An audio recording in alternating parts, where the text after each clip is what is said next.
Assalamualaikum warahmatullahi wabarakatuh. Kembali lagi di channel Nasihat Kehidupan Misteri. Pada video kali ini saya akan membahas tentang harta amanah Nusantara. Sejarah harta amanah ini sebenarnya tidak terlalu rumit untuk dikaji, karena apa yang telah dilakukan Soekarno adalah merupakan pekerjaan meneruskan tugas leluhur dan nenek moyang Nusantara. Sebelum membahas lebih jauh lagi, mari kita merubah konsep harta amanah Soekarno menjadi harta amanah Nusantara. Karena Soekarno sendiri tidak pernah mengatakan bahwa aset raja-raja Nusantara ini adalah bukan atas nama beliau pribadi.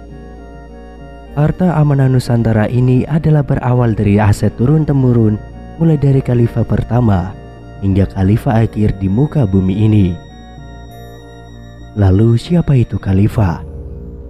Khalifah yaitu manusia yang diutus oleh Allah sebagai penuntun, pemimpin, dan pemberi jalan petunjuk bagi umat manusia kepada Tuhan.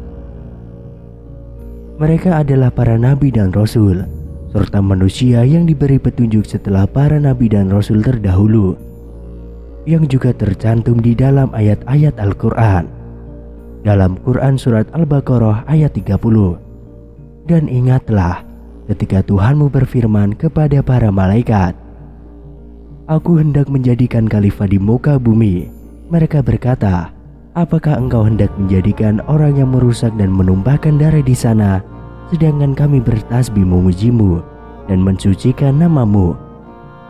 Allah berfirman, sesungguhnya aku mengetahui apa yang tidak kamu ketahui. Saya akan membatasi perihal sejarah kenabian. Kita mulai dari masa kepemimpinan Nabi Sulaiman alaihissalam dan Ratu Bilqis. Mengapa Nabi Sulaiman dan Ratu Bilqis? Beliaulah merupakan induk dari harta amanah Nusantara ini. Harta bumi yang dititipkan Tuhan kepada makhluknya sebagai khalifah di muka bumi ini berawal dari sejarah kepemimpinan Nabi Sulaiman alaihissalam dan kekayaannya Ratu Bilqis. Di dalam cerita ini ada manfaat bagi kita semua bahwa harta amanah Nusantara ini berawal dari leluhur terdahulu. Apa yang menjadi bukti bahwa harta amanah Nusantara tersebut berkaitan dengan kekayaan Ratu Bilqis dan Raja Sulaiman? Berawal dari menyatunya kekuasaan dan kekayaan harta bumi dan harta langit dari Ratu Bilqis dengan kekuatan spiritual dan kepemimpinannya Nabi Sulaiman alaihissalam. Mari kita uraikan sejarah kekayaan Ratu Bilqis, kekuasaan, dan kepemimpinan Nabi Sulaiman dalam menguasai dan mengelola harta amanah ini. Salah satunya bukti situs merupakan rasa hormat dan cinta Nabi kepada Ratu Bilqis adalah Candi Borobudur yang dipindahkan dalam satu kedipan mata atas permintaan Nabi Sulaiman, dalam rangka memenuhi permintaan Ratu Bilqis untuk memindahkan istana Ratu Bilqis.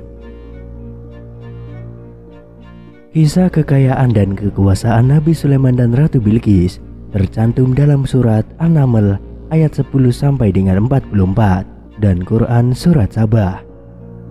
Surat yang menjelaskan tentang negeri Sabah dengan berbagai macam karunia dari Allah berupa kemewahan dan tanah yang subur, sehingga rakyat yang menempati negeri Sabah bisa hidup dengan makmur dan aman. Berdasarkan situs candi dan tanda-tanda yang termaktub di dalam Al-Quran yang menyatakan bahwa peristiwa Raja Sulaiman dan Ratu Bilqis terjadi di Nusantara ini. Negeri ini berawal dari kekuasaan dan kekayaan serta kemakmuran negeri Sabah yang dipimpin oleh Ratu Bilqis yang ditaklukkan oleh Nabi Sulaiman. Harta amanah Nusantara dipengaruhi oleh dua kepemimpinan besar dan berpengaruh, yaitu kepemimpinan Ratu Bilqis dan baginda Nabi Sulaiman. Ratu Bilqis memiliki kekayaan dan kekuasaan yang tiada tara, sehingga membuat Ratu Bilqis menjadi pemimpin yang sombong di negeri Sabah yang makmur dan subur.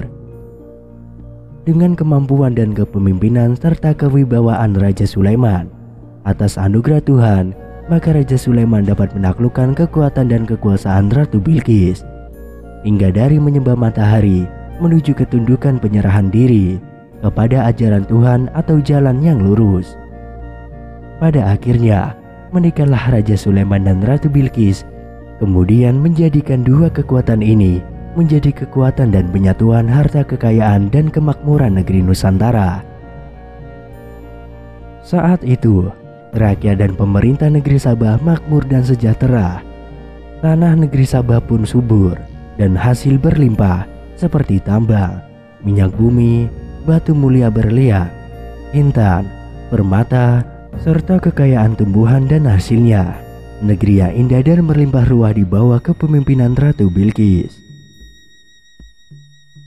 Lalu, apakah itu sistem harta amanah Nusantara? Sering kita mendengar kalimat harta amanah Soekarno. Harta amanah ini adalah sistem pengelola yang dilakukan oleh Soekarno terhadap aset para raja-raja Nusantara terdahulu, terutama aset terbesar dunia yang dikuasai oleh Pakubuwono X saat zaman penjajahan Belanda dahulu. Adapun aset amanah Soekarno sebagai generasi penerus Pakubuwono X terdiri dari harta amanah Nusantara. Aset harta amanah Nusantara dikelola oleh Insinyur Soekarno. Kepemilikan atas aset amanah Nusantara dimiliki tunggal oleh atas nama bangsa Indonesia yang diwakilkan oleh Wakil Tuhan yang merupakan penerus dari generasi Nabi Sulaiman Ratu Bilqis. Pemilik tidak memegang tapi menguasai surat, barang, dan saham dari aset amanah, tapi memiliki kewenangan khusus sebagai pemilik untuk mewakili rakyat Indonesia.